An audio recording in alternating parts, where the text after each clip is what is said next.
So how your writing could be effective. So as if we write or speak effectively, the way the person should understand, your writing should be readable.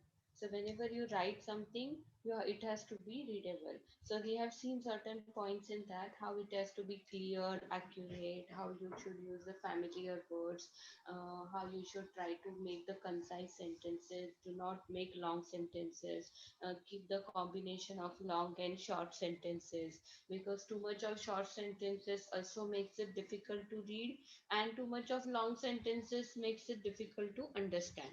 So या simple simple गोष्टी आहेत ज्या लिहिताना आपल्याला लक्ष द्यायचे असतात. So तुम्ही पण लिहिताना, तुम्ही इवन साधं काहीतरी एखादी डायरी जरी लिहायला घेतली ना, तरी या छोट्या छोट्या गोष्टींवरती लक्ष द्या की तुम्ही असं लिहित नाही ना.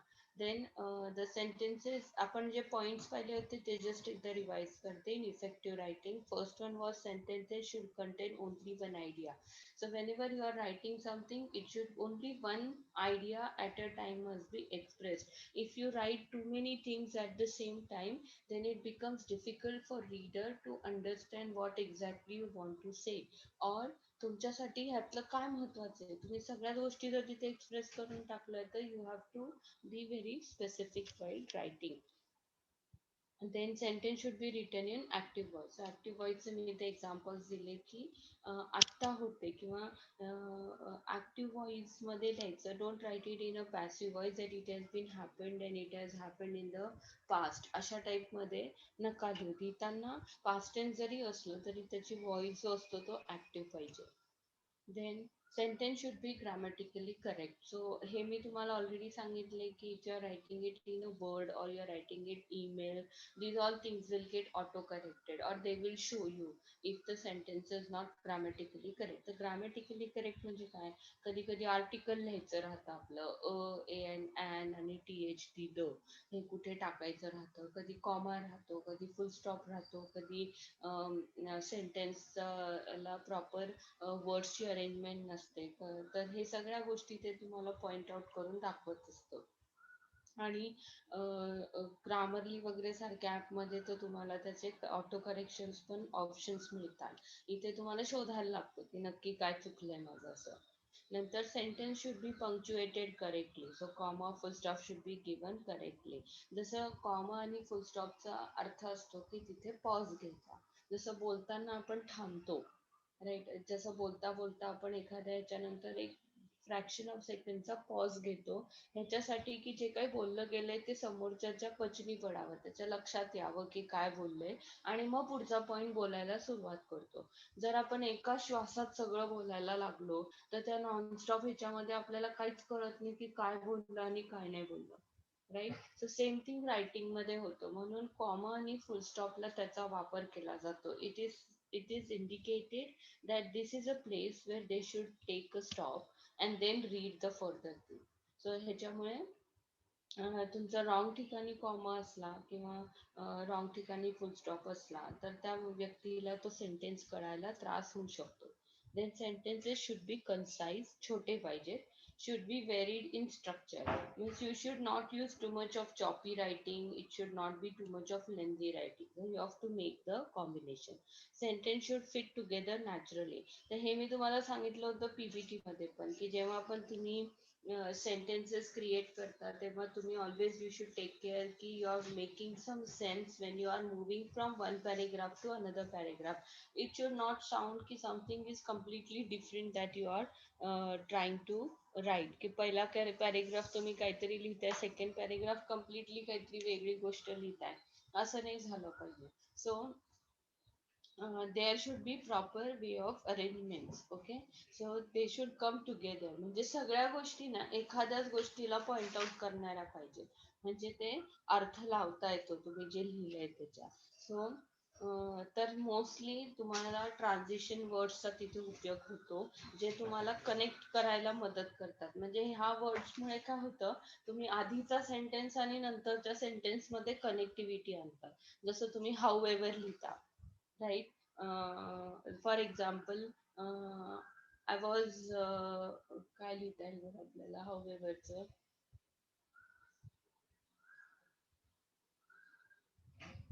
Okay, I tried calling you yesterday, but I couldn't reach to you.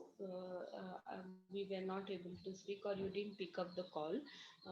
Full stop. However, comma, I needed to tell you some important message that this has happened, and that is the reason why I won't be able to attend or something. So या ह्याला पहिलं जे तुम्ही लिहिलं की असं असं झालं, I gave you a call but you didn't receive it. Okay, मग फुल स्टॉप दिला. म्हणजे तुम्ही पहिल्या सेंटेन्स मध्ये सांगताय की मी कॉल केला पण तू उचलला नाही. हाऊ एव्हर, ठीक आहे, जे काय असेल ते, मला तुला हा मेसेज द्यायचा होता की असं. तर हाऊ एव्हर मुळे काय झालं, पहिलं सेंटेन्स आणि तुम्ही नंतर जे लिहिलं त्या गोष्टी कनेक्ट झाल्या. त्याच्यामुळे त्या माणसाला रिलेट झाला तो, की ह्याच्यासाठी फोन आला होता का, अच्छा मी उचलला नाही त्याचा फोन असं. देन नेव्हरदलेस, ऑल्टरनेटिव्हली, आता हे सेंटेन्स वर डिपेंड करतं की तुम्ही ह्यातलं कुठला वर्ड वापरणार आहे. पण मोस्टली कॉमनली हाऊएव्हर खूप कॉमन आहे जो वापरला जातो when you are writing. Although एक वर्ड आहे जो खूप कॉमनली वापरला जातो, व्हाईल, अँड, राईट. हे असे खूप वर्ड्स आहेत. तर इथे ना हे कलेक्शन दिलेलं आहे आणि मेनली त्यांनी त्याचा यूज दिलेला आहे. म्हणजे तुम्हाला कॉन्ट्रास्ट बोलायचंय, म्हणजे एखाद्या सेंटेन्स मध्ये ऑपोजिट काहीतरी बोलायचंय, तर हाऊ एव्हर वर्ड यूज केला जातो किंवा त्याच्यातले ते वर्ड्स यूज केले जातात. की एका बाजूने तुम्ही असं सांगताय पण हे सांगताय, लाईक तुम्ही असं म्हणताय की okay, you called me yesterday to the college. However, I was not able to reach because I had some important हे. तर तुम्ही मला बोलवलं पण मी आलो नाही. तर ते कॉन्ट्रास्ट जे लिहायचं होतं त्याच्यामध्ये तुम्ही हाऊएव्हर वर्ड ऍड केला आणि तुमच्या सेंटेन्सला कनेक्ट केलं. तसंच ऍडिशन, तुम्हाला एखादी गोष्ट ऍडिशनल सांगायची की अँड वापरतो आपण.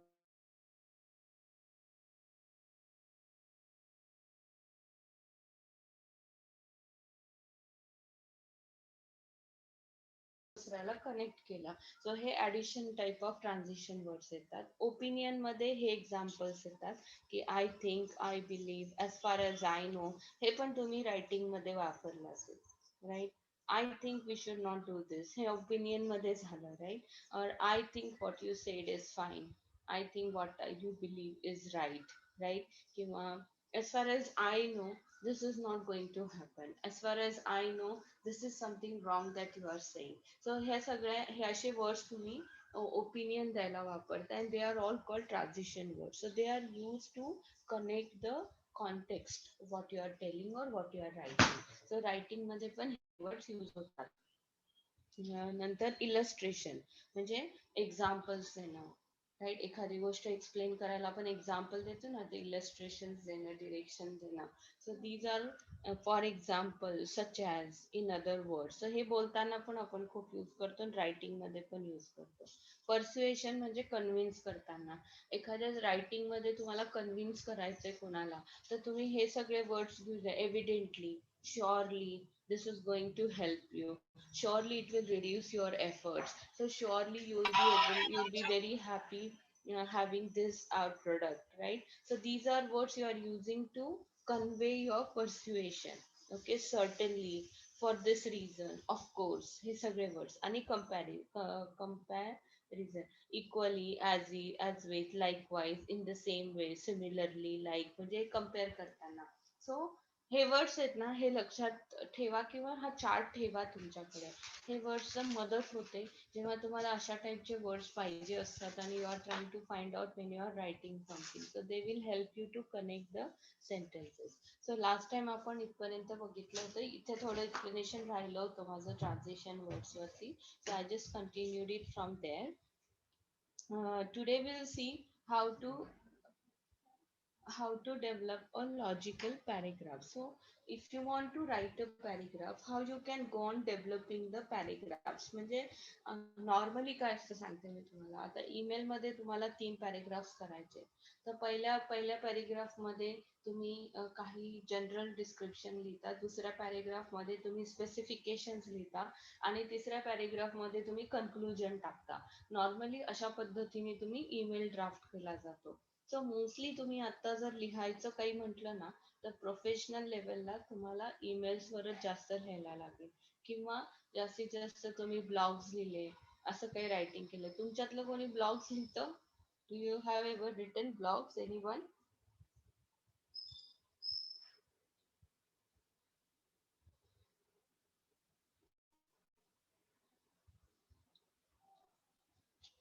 Yes, yes or no? लिहिलंय का नाही लिहिलेले कोणी? No, ma'am. कोणीच नाही.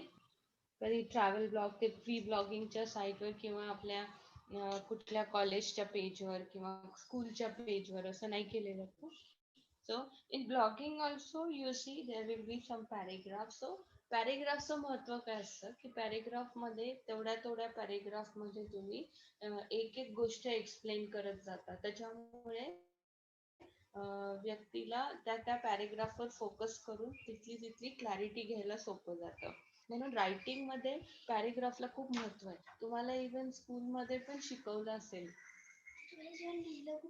कुठल्या पेन होतं? एक मिनिट.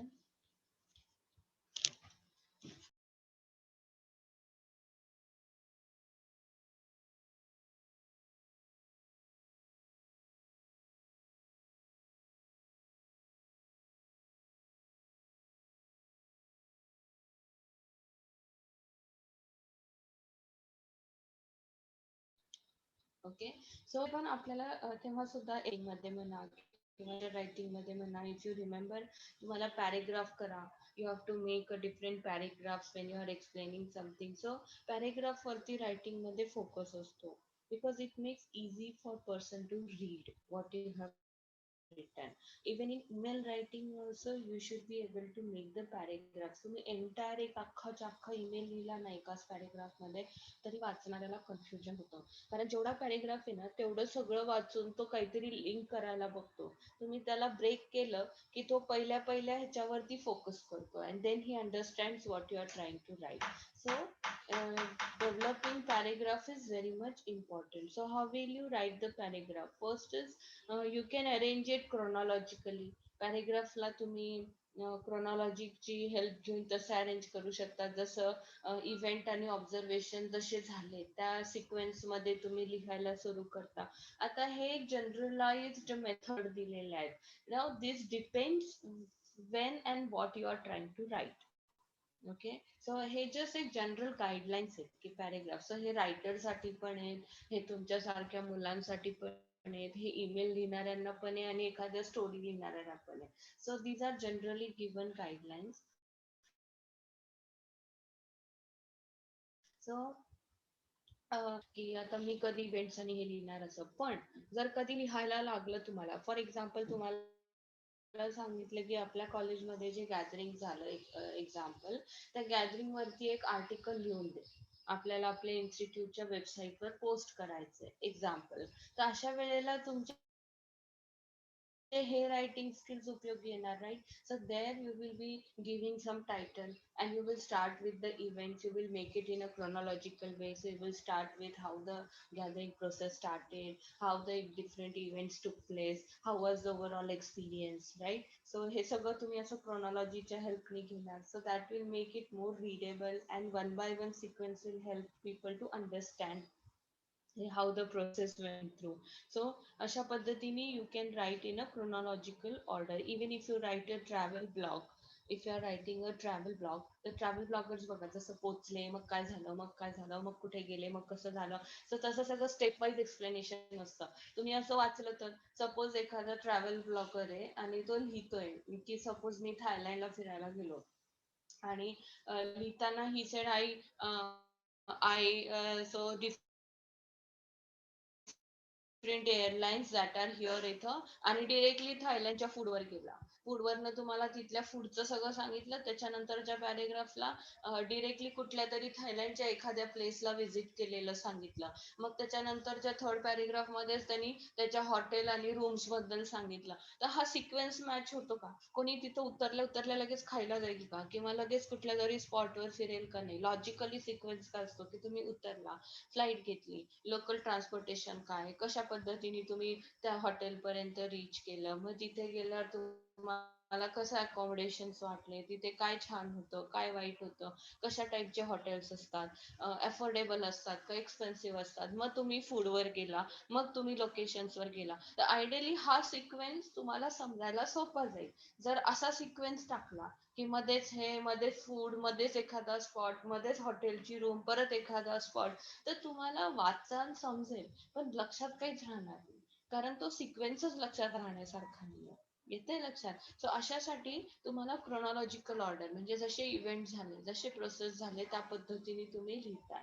आणि माइंड इट, जसं जसं करिअर मध्ये तुम्ही वर जाल ना, तसं तसं तुमच्या रायटिंग स्किल्स वर तुम्हाला भरपूर फोकस करायला लागेल. कारण तुम्ही जसं वरच्या पोस्टवर जाता तेव्हा लोकांच्या एक्सपेक्टेशन असतात की कंपनी बाबत तुम्ही काहीतरी लिहावं.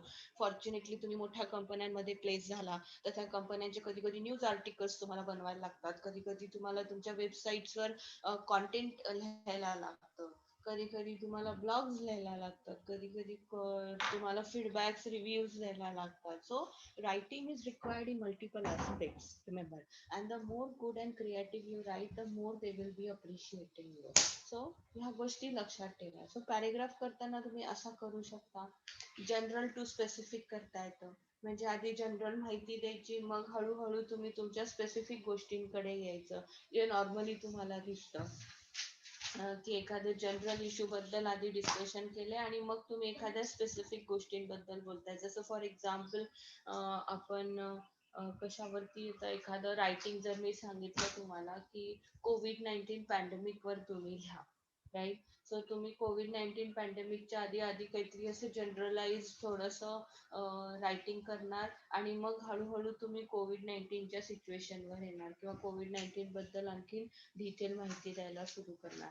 So you will start with generalized thing and come to the specific thing, or you can go from specific to generalized, right? So you can go directly, you can start with COVID-19 and then you can end up with different types of kind of pandemics or different types of symptoms that are similar to COVID-19 pandemic, but you have to see the differences. So इथे तुम्ही generalized वर येताय, तिथे तुम्ही specific वर बोलला. So असं पण रायटिंग तुम्ही करू शकता. नंतर काही काही वेळेला एखादं डेफिनेशन असतं, तुमचं रायटिंग स्टार्ट होतं डेफिनेशननी आणि मग खाली त्याच्या रिलेटेड एक्सप्लेनेशन सुरू होतं. So that is also way of writing, where there is a definition given, then you start explaining that definition and then you add some more important points to explain that particular thing. So you can do writing in that way also. Nantar description, paragraphs can be developed for describing any place or event.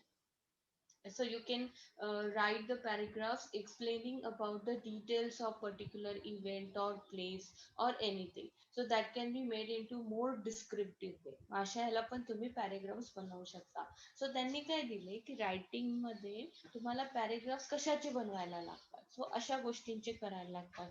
क्रोनॉलॉजीने paragraph करा, पहिलं काय झालं त्याचा एक paragraph, नंतर काय झालं त्याचा एक paragraph, general to specific, specific बद्दल एक्सप्लेनेशन द्या, मग नेक्स्ट पॅरेग्राफ मध्ये जनरल बद्दल एक्सप्लेनेशन द्या.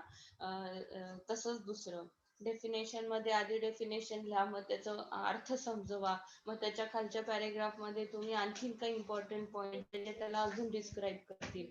तसंच डिस्क्रिप्शन मध्ये. सो अशा पद्धतीने तुम्ही लॉजिक वापरून पॅरेग्राफ करायला शिका. कारण सांगते, बऱ्याच जणांना रायटिंग करताना कळत नाही की पॅरेग्राफ बनवायचा कुठे, right? So they don't understand where to split the things and where to add that extra space in writing to create that paragraph. So हे बऱ्याचदा कळत नाही. मग कधी कधी सेंटेन्सच्या मध्येच पॅरेग्राफ केला जातो, कधी कधी एखादा पूर्ण पॉइंट वर एक्सप्लेन न करता त्याच पॉइंटचं अर्धा एक्सप्लेनेशन नेक्स्ट पॅरेग्राफ वर येतं. सो ह्या चुका नाही झाल्या पाहिजे, त्याच्यासाठी त्यांनी हा प्रोसेस दिलेला आहे की अशा पद्धतीने तुम्ही कुठलेही एक प्रोसेस अडॅप्ट करा आणि त्या पद्धतीने तुम्ही त्याला डेव्हलप करा. सो हे 4-5 वेज आहेत ज्याच्याने तुम्ही लॉजिकल पॅरेग्राफिंग करू शकता. कोहेरंट पॅरेग्राफ्स म्हणजे you can create this coherent coherent म्हणजे काय? कोहेरंटचा अर्थ काय होतो? कोहेरंट म्हणजे एकाचं दुसऱ्याला मिनिंग असणं, कोलॅबरेटिव्ह टाईप, किंवा एखाद्याचं तुमच्या पूर्ण पॅरेग्राफचा अर्थ एकच असतो. तुमचा पूर्ण पॅरेग्राफ एकाच गोष्टीसाठी बोलतोय, अशा टाईपच्या ह्याला कोहेरंट पॅरेग्राफ म्हणतात. सो कोहेरंट पॅरेग्राफ लिहिताना तुम्हाला ट्रान्झिशनल वर्ड्सची मी मगाशी चार्ट दाखवला तुम्हाला, ते वर्ड्सनी तुम्ही यूज करू शकता. Okay. Then transitional words and phrases connect sentences and paragraphs to each other. तर ते मी मगाशीच सांगितलं तुम्हाला. ओके. सो अशा टाईपनी तुम्ही कोहेरंट पॅरेग्राफ बनवू शकता. किंवा कोहेरंट पॅरेग्राफ म्हणजे काय एक्झॅक्टली, की प्रत्येक सेंटेन्स जो आहे त्याचा फ्लो स्मूथली होतो into the next without obvious shift और jump. Exactly same what I have explain you in the slides. So when you are trying to shift from one slide to another, it should run smoothly. Right. जसं मी आता example दिलं तुम्हाला travel ब्लॉगचं, की ट्रॅव्हलिंगचं जर तुम्ही एखाद्याला एक्सप्लेनेशन देताय, फॉर एक्झाम्पल अंकुर फिरून आला, राईट. अंकुराला जाऊन कुठे रिसेंटली तो सपोज ह्याला भूतानला जाऊन आला, example. Okay. The first time visited and everybody, Rutuja and Omkar and everybody started asking him की काय रे, कसं झाली ट्रिप, काय काय केलं तू, tell us everything what you have done and all. So what is expected, की अंकुर त्यांना एक प्रॉपर फ्लोनी सांगेल की आम्ही गेलो, फर्स्ट डे आम्ही इथे लँड झालो, मग आमची रूम खूप सुंदर होती, आम्ही हॉटेल घेतलेलं, त्याचा व्ह्यू इतका भारी होता, हिल साईड होता, and we had a good experience in the room and all. Then again we went out, आम्ही बाहेर गेलो फिरायला, मग आम्ही खूप फ्रेंड्स होतो, तर आम्ही सगळेजण मग ह्याला गेलो त्याला गेलो, तिथले लोकल पब्लिकशी बोललो. Okay. Now when he is going according to the sequence that has happened, you feel like leaving exactly what he has enjoyed there. Right. तुम्हाला तो बोलतोय किंवा त्यांनी सपोज लिहून पाठवलं तुम्हाला, तर ते लेटर वाचताना तुम्ही पण त्या फ्लो मध्ये इतके इन्व्हॉल्व होऊन जाता की तुम्ही स्वतः ते सगळं इमॅजिन केल्यासारखं तुम्हाला वाटतं. पण तेच जर त्यांनी रॅन्डम टाकलं, की आम्ही गेलो मग तिथं असं केलं, मध्येच काहीतरी वेगळंच टाकलं, मध्येच काहीतरी तिसरं टाकलं, तर मग तुमचा फ्लो राहतो का? नाही राहणार. So then automatically the flow will be disturb. So कुठल्याही रायटिंग मध्ये फ्लो नसेल तर तुम्हाला डिस्टर्ब होतं. काही लोकांना ना फारसं नीट रायटिंग येत नाही. So you see they are not able to create this flow, त्यांचं रायटिंग समजत नाही. Have you read any English novels? तुम्ही असे इंग्लिश नॉवेल्स वाचलेत का? Anybody is having hobby of reading this kind of English novels? Yes, ma'am. कुठले वाचलेत? एखादं नाव सांग. Ma'am, I have read a successful story which is written by Bill Gates. Okay. And yes, ma'am. Okay. So, uh, what I liked the writer, if you know, I don't know if anybody has read the books or not, but if you have seen the writer Sidney Sheldon चे books वाचलेत का तुम्ही? Thriller असतात ते असे, म्हणजे kind of a suspense thriller stories असतात. And almost every book I have read of that author, Sidney Sheldon, I like their head. When I started reading, when I started novel reading, in the initially, if you go through these foreign novels, especially those which are thrillers and has a story, starting ला ना ते असे काही scenes टाकतात which are so random that you are not able to connect. If you read some novels, you see in the beginning you start feeling as if you are not understanding anyone. There are many characters coming and you are not able to remember everybody. And then at certain points you start feeling की मला काहीच कळत नाही ह्याच्यात काय चाललंय, मी नुसतं वाचत चाललंय.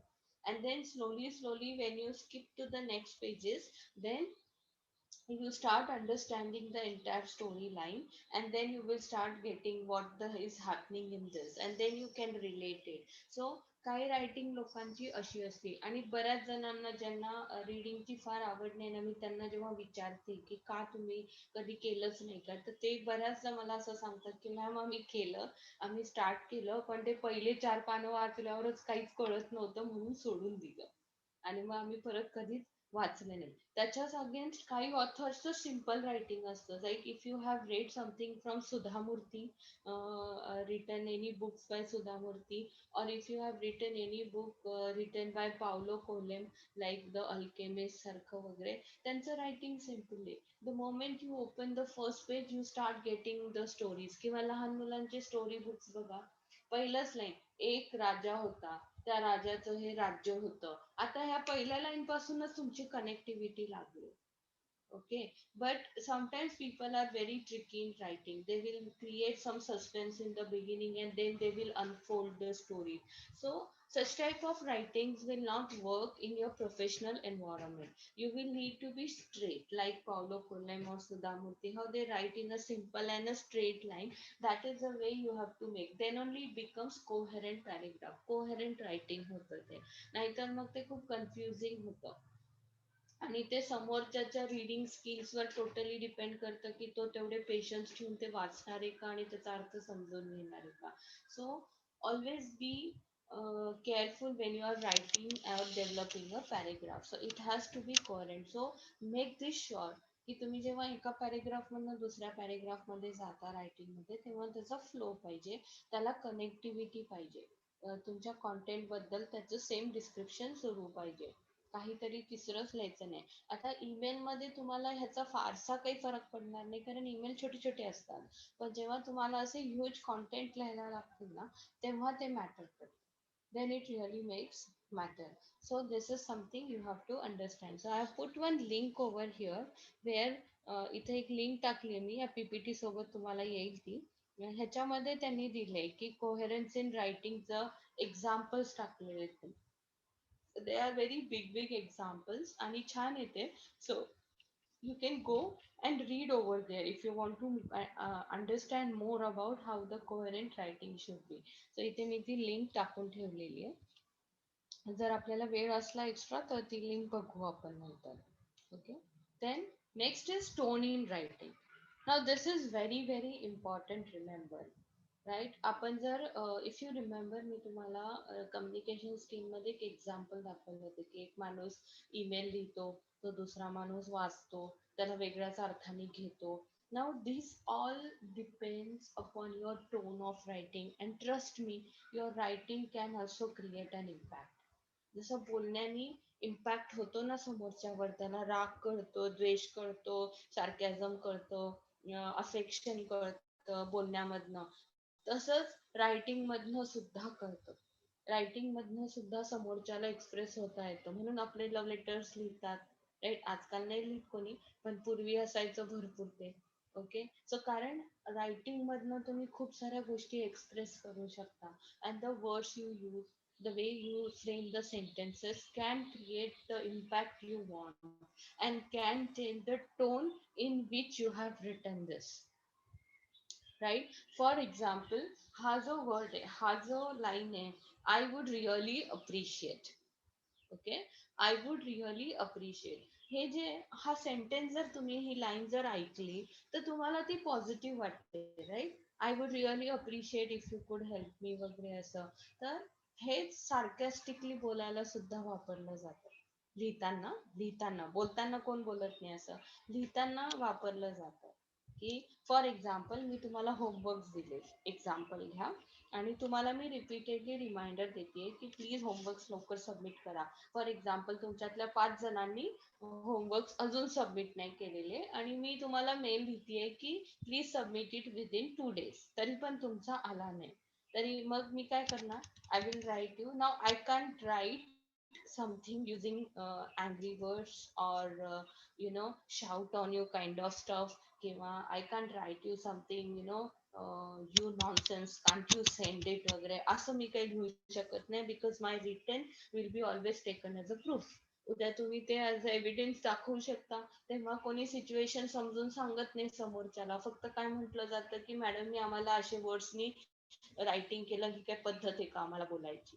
बरोबर आहे. पण सिच्युएशन काय होती, तुम्ही कशामुळे त्यांनी असं लिहिलं, हे कोण कोणाला सांगायला जात नाही. So always be careful about the writing. आता मी तिथे काय लिहिणार, so there was a regular reminder for submitting the homework, but still I have not received any homework from you. Okay, I would really appreciate if you could send me homework by today evening, or else I will be considering it as non-submission and I will be giving you 0 marks. Thanks, and please take the note. असं म्हणून मी तुम्हाला mail केला. आता ह्याच्यातनं तुम्हाला माझा राग कळाला, तुम्हाला सार्कॅझम कळालं, आणि त्याच्यावर काय ऍक्शन घेतली जाते हे पण कळालं. प्लस मी खूप छान पद्धतीने लिहून पाठवलं की त्याला तुम्ही माझ्या अगेन्स्ट कधीच यूज नाही करू शकत की मॅमनी आम्हाला असं कसं लिहिलं. सो ही रायटिंगची स्टाईल असते ज्याच्यातनं टोन कळतो. Right, so if I write it in this way, you immediately understand the tone. Okay, if I write come and meet me, call me immediately. Okay, मी एवढंच मेसेज टाकला तर इमिजिएटली तुम्हाला काय होतं की बाबा काहीतरी झालं. राईट, मॅडमचा असा कसा काय मेसेज आला मला कॉल म्हणजे, एक तर काय अर्जंट असेल नाही तर काहीतरी गोंधळ झाला. So first thing what you do is you will leave everything and pick up the phone and call, because you understood the tone. either it is this or this, but something is very important, so I need to call right now. So तुम्ही लगेच तो message करता. So तुमच्या रायटिंगच्या वर्ड्समुळे तुमचं toning समोरच्याच्या लक्षात येतं. Okay, एखाद्याने तुम्ही काहीतरी हे केलं, एखादं गोष्ट तुमची छान रिपोर्ट छान आला आणि तुम्हाला छान अप्रिशिएशन मिळालं तुमच्या सिनियर्स कडनं किंवा क्लायंट कडनं वगैरे, तर इफ आय राईट की excellent work, excellent work and happy to have you as a team member, हे जरी मी लिहिलं तर माझा हॅपी टोन आणि अप्रिशिएटिंग टोन लगेच लक्षात येतो तुमच्या. राईट, आतून तुम्हाला लगेच हॅपी वाटतं, इथं तुम्ही सार्कॅझम फील नाही करणार. Right, I totally am happy to have you in our team, और happy to have you one of the team member, looking forward for many such works from you, अशा appreciating line लिहिल्या तर तुम्हाला अप्रिशिएशनच वाटणार आहे, कारण माझं टोनिंगच तसं आहे ते लिहायचं. Okay, so this is the way the toning reflects the mood. Right, even तुम्ही बघा, तुम्ही व्हॉट्सअपवर चॅट करता आणि एखाद्या दिवशी तुमचं घरात भांडण झालंय, आईशी, बाबांची, बहिणीशी, गर्लफ्रेंडशी, बॉयफ्रेंडशी, कोणाशी पण तुमचं काहीतरी भांडण झालंय, आणि तेवढ्यात एखाद्या मित्राने काहीतरी व्हॉट्सअप केला तुम्हाला, काय काय चाललंय वगैरे असं, तर इमिडिएटली काय होतं माहितीये, त्या रागात तुमचा आन्सर जातो, काही नाही यार, चाललंय सगळे नॉर्मल. राईट, इमॅजिन ह्या रागाच्या फिलिंग मध्ये तुम्ही तो मेसेज, नथिंग यार, everything is going just daily routine, nothing special, automatically असे वर्ड्स बाहेर येतात, येतात की नाही. त्याच्यामुळे ऑटोमॅटिकली समोरचा सेन्स करतो, लगेच तिकडनं रिप्लाय येतो, एनी प्रॉब्लेम. लगेच कसं कळालं, तुम्ही बोलला नाही, तुम्ही एक्सप्रेस केलं नाही, रायटिंग वरनं लगेच सेन्स झालं समोरच्याला. ह्या गोष्टी तुमच्यासोबत झाल्या असणार 100%. राईट, तुम्ही काही न बोलता पण समोरच्याच्या लगेच लक्षात आलं की तुम्ही नाराज आहात, तुम्ही चिडलेले आहात, तुम्ही हॅपी आहात, just by your writing. Right, if you are not talking to your girlfriend or boyfriend, take an example, and you that person is repeatedly sending you message, right, ते शेवटी इरिटेट होऊन तुम्ही फक्त काय लिहिता, बोल. ओके, से, नुसतं एवढं लिहिता. सो त्या एका वर्ड मधनं त्याला समोरच्याला कळतं की चिडलेला आहे, राईट, किंवा इरिटेटिंग आहे किंवा काय. So this things can be understood, trust me. So your writing plays very important role. तुम्ही बघा, लोकांचे लिहिलेले लेख वाचून तुमचं डोकं तापतं, लोकांनी लिहिलेले लेख वाचून तुम्हाला रडू येतं, लोकांनी लिहिलेले लेख वाचून तुम्ही हसता.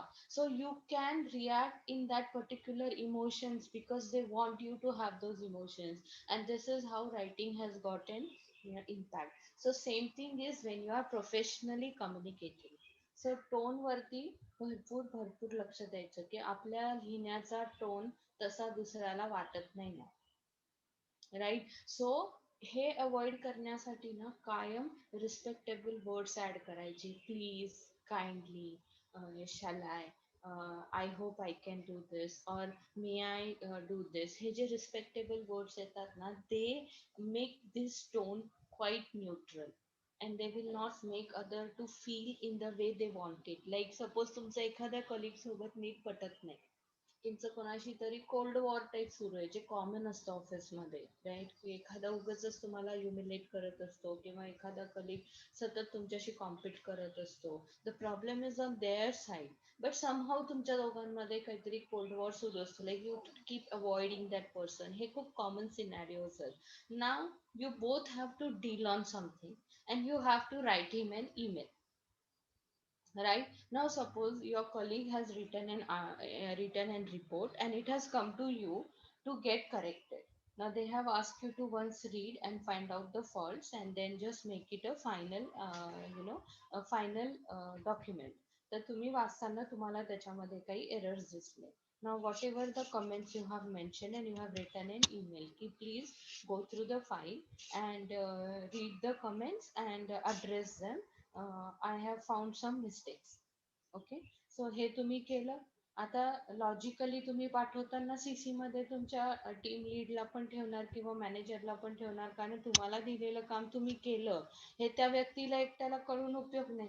तुम्ही केलेलं काम तुमच्या मॅनेजरलाही कळलं पाहिजे. आता द मोमेंट त्यांनी तो मेल रिसीव्ह केला की पहिली गोष्ट कोल्ड वॉर असल्यामुळे ही don't trust you. Second thing is the mail he is reading and he sees that you have given comments, he will take it in a different way. Right? की हा comment देणारच ना, हा स्वतःचा शहाणपणा दाखवणारच त्याच्यामध्ये. Okay. Third thing, he will be furious, why did you keep in a loop to your manager.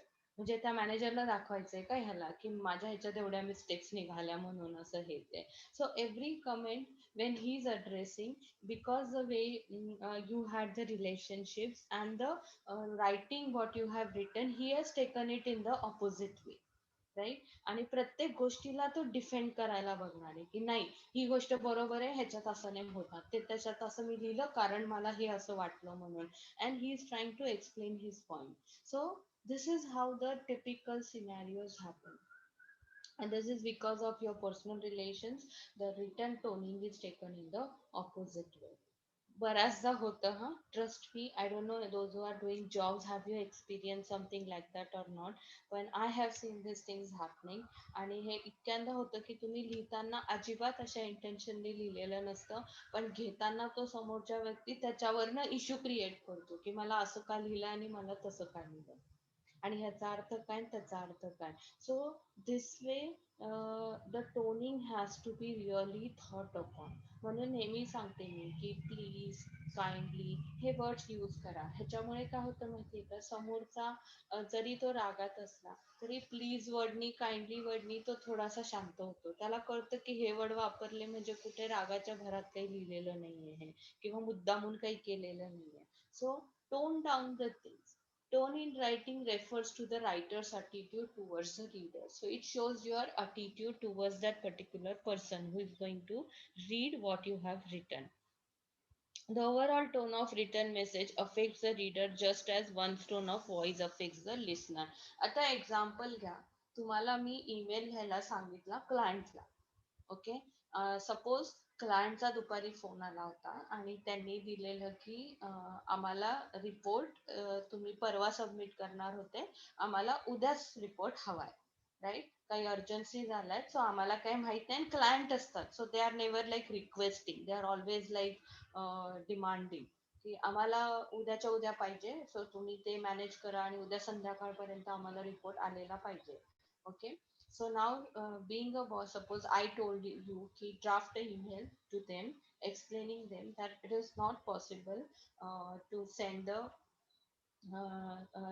the work done within 1 day, and if it is so much required, then if certain errors appear, then we won't be responsible for that. So असं लिहून तुम्ही mail करा. तर आता हे common आहे. आता लिहिताना सपोज तुम्ही असं लिहिलं की as per your telephonic call yesterday, you asked us to submit this report on this day instead of this on this day, but it is not possible to submit it on that day, and if you want it in urgency, then if any error occurs, we won't be held responsible because we have not got enough time to complete the report. Thanks with regards.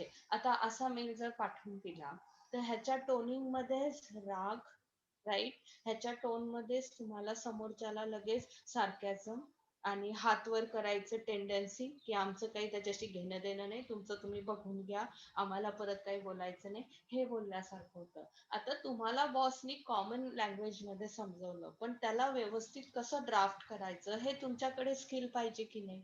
का boss म्हटला तसं शब्दन शब्द तसाच उतरवून तुम्ही पाठवून देणार आहे? क्लायंट आहे तुमचे, तुम्हाला रिलेशनशिप जपायचंय, त्यांचे प्रोजेक्ट्स येत राहिले तर तुमच्या सॅलरी सुरू राहणार आहे. एक सिम्पल लॉजिक्स आहे, राईट? सो लगेच तुम्ही काय घेऊ शकता? Dear sir, ते काय असेल ते, as per our telephonic conversation held on this day, you have requested us to submit the report on this day instead of this day. Okay. However, looking at the importance of the report and the length of the report, it seems to be impossible to complete it in such a short notice because we already are having too much of workload, right? We are trying our best to complete it by the expected date that you are expecting us to complete. But if it is not possible, there are chances there could be some error, because if the report is done in hurry, it can cost us, right? It can, there could be lot of errors in the report. So we request you to kindly keep the previous timelines so that we can give you a complete proof report, so that there won't be any hassle for you or for us. Okay. Please answer as soon as possible so that we can proceed accordingly. Thanks, with regards. हे आता हा mail जर तुम्ही पाठवला आणि तो mail जर तुम्ही पाठवला, तर दोन्हीची रिॲक्शन कशी येईल सांगा बरं? पहिल्या मेलच्या ड्राफ्टिंगमुळे त्यांना तुमच्यातला राग आणि तुमच्यातला द्वेष फील होणार आहे, त्याच्यामुळे ते अजून अग्रेसिव्ह होऊन तुमच्यावरती काहीतरी ऍक्शन घ्यायला बसले, बिंग अ क्लायंट. तेच सेकंड वेनी जेव्हा तुम्ही रिक्वेस्ट करता, प्लीज करता, काइंडली करता आणि सोल्युशन देता, की बाबा आम्ही रिक्वेस्ट करतोय की आहे तीच डेडलाईन द्या, आम्ही तुम्हाला कम्प्लीट प्रूफ, वेल प्रूफ रिपोर्ट बनवून देऊ, ज्याच्यामध्ये तुम्हाला फारसं काही करेक्शन येणार नाही, असं ते तुमच्या ह्याच्यामध्ये कम्प्लीट होईल, अशा टाईपचं काहीतरी अश्युरन्स देत आहे. तर they may think, right? Or they may reply you telling about their issues. They may reply you saying ki yes, we do know that we are trying to force you for completing this report early, but this has been the problem in our side, and the things has to be submitted on the day, this day, so we have no time left, so we really request you to finish it one day before. Okay. आता काय झालं, तुम्हाला कारण कळालं, कारण कळाल्यानंतर कसं असतं, problem आहे म्हटलं की सगळेजण एफर्ट्स द्यायला तयार होतात. मग ऍज अ मॅनेजर तुम्ही लोकांना थांबवून एक्स्ट्रा काम करून घेताय त्या दिवशी रिपोर्टचं, किंवा त्यांना सांगताय की मला हा रिपोर्ट पाहिजेच आहे, सो तुम्ही थांबा, ओव्हर टाईम करा, आजच्या दिवस पाहिजे तर ह्याचं मी कॉम्पन्सेशन करून देईल तुम्हाला ऍज अ मनी किंवा as a holiday. So things can be sorted out. Trust, remember. So तुमच्या रायटिंगच्या टोनिंग वरती खूप काही इम्पॅक्ट पडतो, लक्षात ठेवा. आणि ह्याच्यावर मी एवढ्या वेळ बोलले कारण हीच गोष्ट आहे जी रायटिंग मध्ये सगळ्यात जास्त मॅटर करते. तर तुमची रायटिंगची स्टाईल समोरच्याला चिडवते, तुमची रायटिंगची स्टाईल समोरच्याला प्लीज करते, का त्याला तुम्हाला रागाने रिॲक्ट करायला लावते, हे सगळं तुमच्या हातात असतं. So even the situations are crunch, even the situations are difficult, you can write it in a such a good way that the person will react in the way you want, right? So ह्याच्याने relations पण maintain राहिले, तुमचं काम पण झालं, आणि आता कसं झालं, त्यांच्यावर उपकार झाल्यासारखं झालं की तुमच्याकडे हा इश्यू आहे म्हणून आम्ही एवढे दिवस एवढं त्रास घेऊन रिपोर्ट करून तुम्हाला एक दिवस आधी पाठवला, कारण तुमच्याकडे तो प्रॉब्लेम होता, right? So they will be always feel in depth की बाबा ह्या लोकांनी आपल्यासाठी खरंच एक्स्ट्रा टाइम देऊन काम केलं, you know. So this is the way your writing can create the impact. So what kind of different tones are? One is a formal tone where you have to write in a formal words use होतात जे ऑफिसमध्ये mainly तुम्हाला लागतात professional लेवलला, where you have to be direct and focused, right? Formal आणि informal मध्ये फरक काय असतो? तुम्हाला फॉर्मल लेटर लिहा म्हटलं तर तुम्ही डिरेक्ट टू द पॉइंट जाता, राईट. इनफॉर्मल मध्ये तुम्ही हाय, कसा आहे, काय चाललंय, कुठे होता, बरेच दिवस झाले भेटलो नाही, मग आता असं झालं, मग अरे हा माझ्या घरी असा असा इव्हेंट आहे, मला तुला त्याच्यासाठी इन्व्हाइट करायचंय. आधी जनरल झालं, मग तुम्ही मुद्द्यावर आला. फॉर्मल मध्ये डिरेक्टली मुद्दा, right? We are having so and so event, so we are happy to invite you for our this event वगैरे जे काय असेल ते.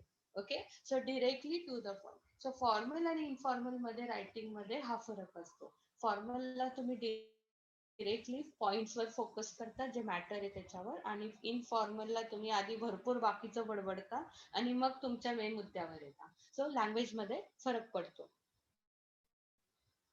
Like इथे examples टाकलेत. According to the data to whom so it may concern, the committee will not vote on the matter, असे examples आहेत. आणि informal मध्ये ना, हे व्हॉट्सअप, राईट, अशा टाईपचं रायटिंगने सुरुवात होते. तिसरं आहे तो ऑप्टिमिस्टिक.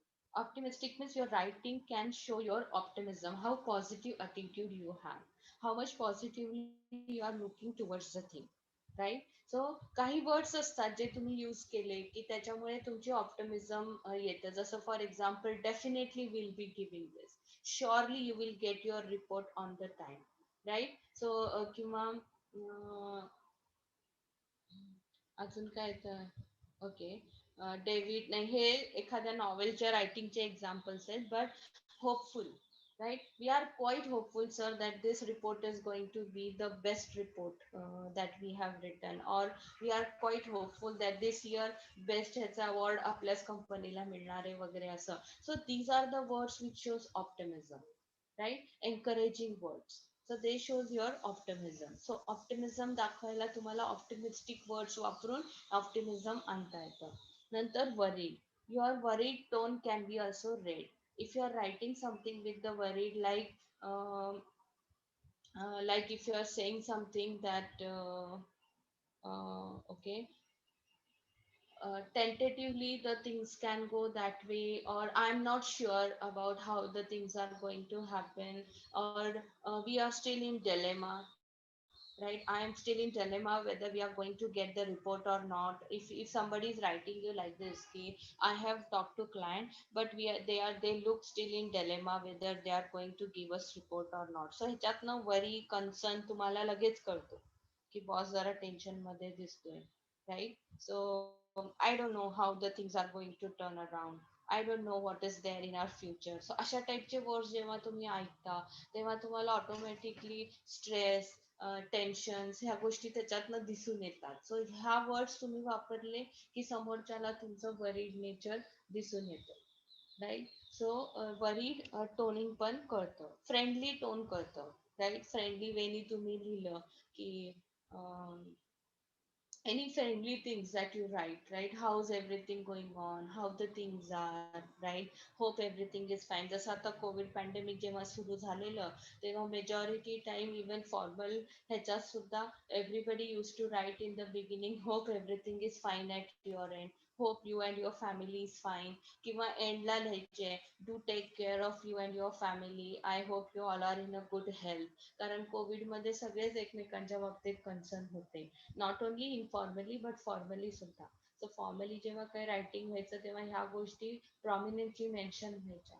सो ह्याच्यामधनं फ्रेंडली अप्रोच दिसतो की you are caring for someone, you are thinking about them. So this gives a friendly tone. Curious tone, when you are curious about, say, like I wondered, right, what is happening, I'm wondering how the things are going.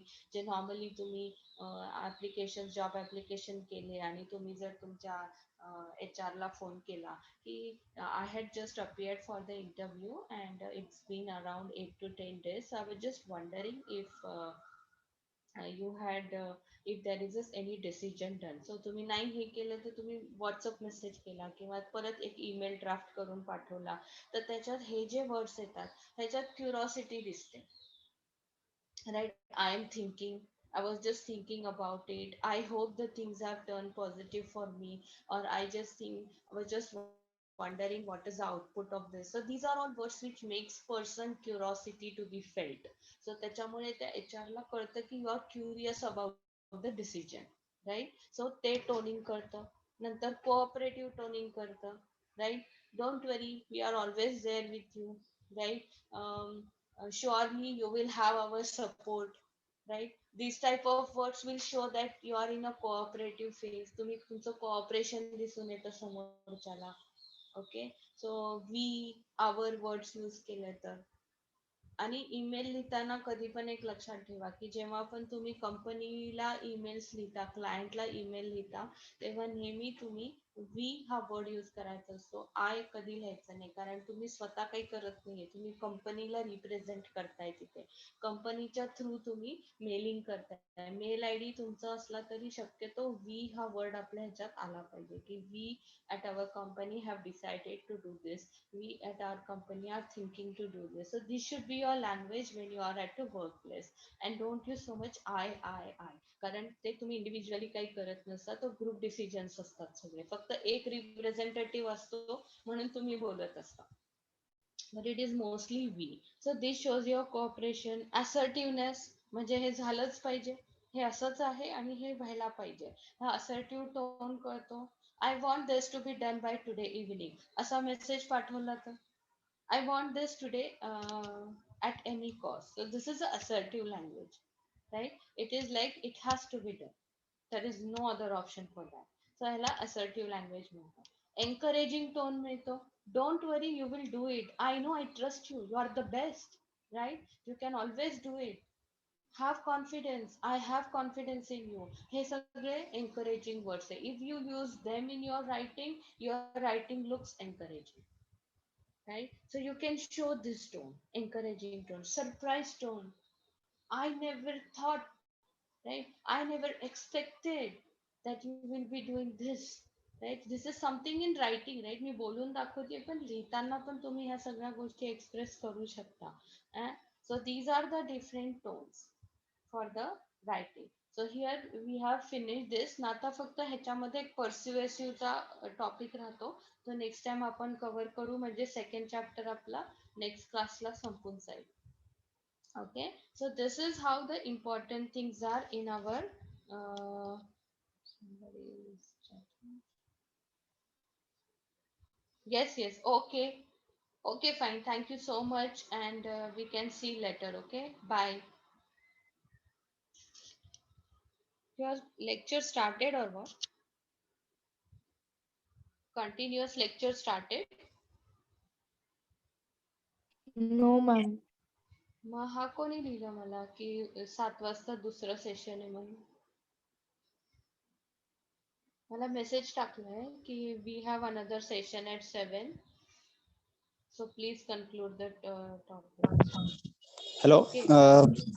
Sorry to disturb you, ma'am. Next lecture at 7 o'clock. Okay, sir. Okay. Okay. Okay. Thank you so much, everyone, and see you on Friday. Bye. Take care. Ma'am. Okay, ma'am.